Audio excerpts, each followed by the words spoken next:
Salut à tous, j'espère que vous allez bien, vos activités, la famille, tout va bien, j'espère. Dieu merci alors si c'est le cas. Si ce n'est pas le cas aussi, que Dieu apporte du bonheur dans votre famille. Aujourd'hui, je vais vous parler de certaines erreurs à éviter pendant votre production. Voilà, si vous voulez produire du savon, ou bien si tu as une fois produit du savon et que tu as constaté ces erreurs-là, c'est maintenant de les éviter à ne pas les commettre encore. Voilà, aujourd'hui, notre sujet d'aujourd'hui, ça va se porter sur les erreurs à éviter pendant la production de savon étant chez toi à la maison. Si tu viens de me découvrir, je me nomme M. Rasmali Ambero. Je suis formateur spécialiste en savonification, c'est-à-dire en savonnerie. Je suis également coach en développement personnel. Si tu es encore nouveau sur la chaîne, je vais en tout cas te demander de t'abonner en cliquant sur la cloche de notification pour être informé à tout moment de mes publications. Parce que chaque semaine, nous publions des contenus, des vidéos qui vont en rapport dans la savonnerie. Puisque de nos jours, on utilise le savon pour faire en tout cas toutes choses. On utilise le savon pour se doucher, pour se laver. On ne peut pas éviter le savon. Raison pour laquelle nous, on a essayé de penser à cela et mettre des vidéos à la fois chaque semaine pour vous en tout cas aider, pour vous donner maximum de connaissances sur la production de savon étant chez toi. Et la deuxième des choses que je vais te demander, c'est de regarder la vidéo jusqu'à la fin, parce que à la fin de la vidéo, tu vas pouvoir en tout cas améliorer tes connaissances et tu vas aussi améliorer aussi tes compétences. Donc on revient sur notre sujet d'aujourd'hui. J'avais dit qu'il y a des erreurs que vous ne devez pas faire si vous voulez produire du savon étant chez vous à la maison. La première erreur que tu ne dois pas faire, c'est de ne pas mettre la soude caustique, c'est-à-dire de ne pas mélanger la soude caustique dans un récipient en fer, puisque la soude caustique c'est une base forte et le fer aussi, et en contact avec le fer, c'est pas bon. Donc de ne pas mélanger la soude caustique dans un récipient en fer, puisque ça va provoquer une explosion. Ça, c'est la première erreur que tu ne dois pas faire. Donc si tu as de l'habitude de mélanger ce genre de trucs là, il ne faut pas mettre la soude caustique là dans un récipient en fer, plutôt dans un récipient plastique. Et la deuxième erreur que tu ne dois pas faire, c'est de ne pas verser l'eau sur la soude caustique. J'avais dit que la soude caustique, c'est une base forte. Donc quand tu vas vouloir verser l'eau sur la soude caustique, là, ça peut provoquer une explosion. Raison pour laquelle, à partir d'aujourd'hui, il ne faut pas verser l'eau sur la soude caustique, mais plutôt tu mets l'eau d'abord et tu verses la soude caustique là dans l'eau, dans un récipient en plastique également. Ça, c'est la deuxième erreur que tu dois éviter.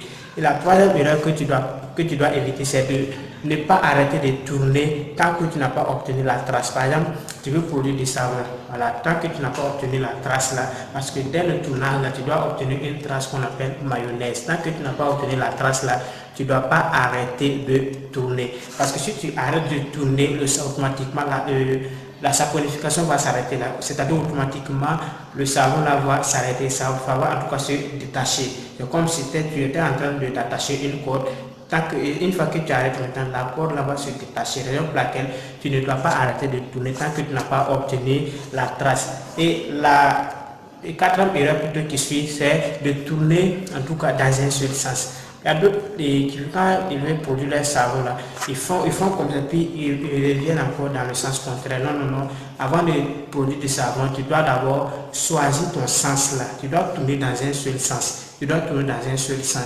Si tu tournes dans un seul sens, tu vas remarquer à la fin, en tout cas de ta production, que tu vas obtenir une bonne production, c'est-à-dire une bonne saponification. Donc, il ne faut pas tourner dans le sens contraire, plutôt tourner dans un seul sens jusqu'à ce que tu finis le mélange.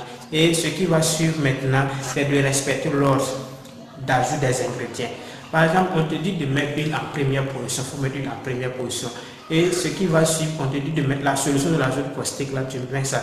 Ensuite, ce qui va suivre, on te dit de mettre le silicate, donc tu dois respecter l'ordre, si on te dit de mettre l'huile en première position, il faut mettre l'huile. Il ne faut pas venir mettre la soude là et la solution de la soude que tu as mélangée là, il ne faut pas venir mettre ça en première position et faire l'inverse. Il faut respecter l'ordre d'ajout des ingrédients parce que c'est important.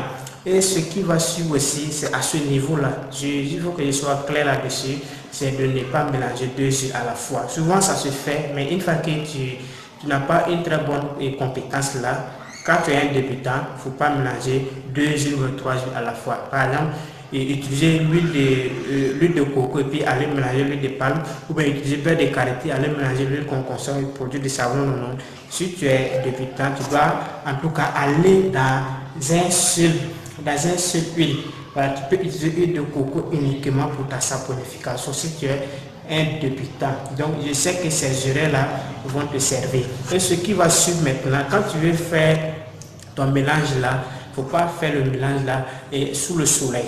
Voilà, faut en tout cas choisir un coin adéquat, un coin propre où il y a l'ombre, où il n'y a pas de soleil. Tu fais en tout cas tes mélanges là, tu fais ça bien et tu respectes les consignes que je t'ai donné. Tu vas voir qu'à la fin de ta production, tu vas obtenir en tout cas une très bonne saponification et ton savon sera lui, ça sera solide aussi.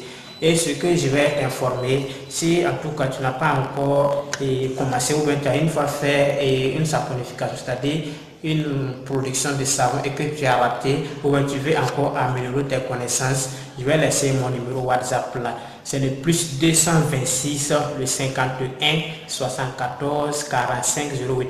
Plus 226 le 51 74 45 08. Plus 226 le 51 74 45 08.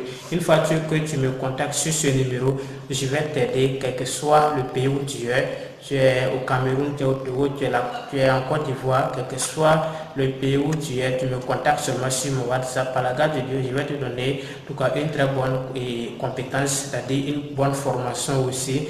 Et tu vas améliorer aussi cette connaissance-là pour pouvoir produire des savons. Et il faut savoir qu'une fois que tu me contactes là, si je te donne la formation, il faut que je te fasse en tout cas un suivi jusqu'à la fin afin que tu puisses réaliser. Et en plus de cela aussi, je vais te mettre en place un document et une attestation. Donc c'est le sujet d'aujourd'hui. Donc si tu as aimé la vidéo, partage la vidéo à quelqu'un que tu aimes aussi et surtout n'oublie pas de t'abonner pour ne pas rater mes prochaines vidéos. Ciao ciao, que Dieu bénisse ton pays, que Dieu bénisse en tout cas ta production, ton business. Merci, ciao ciao, on se retrouve à la prochaine vidéo. Partagez la vidéo s'il vous plaît, merci bien.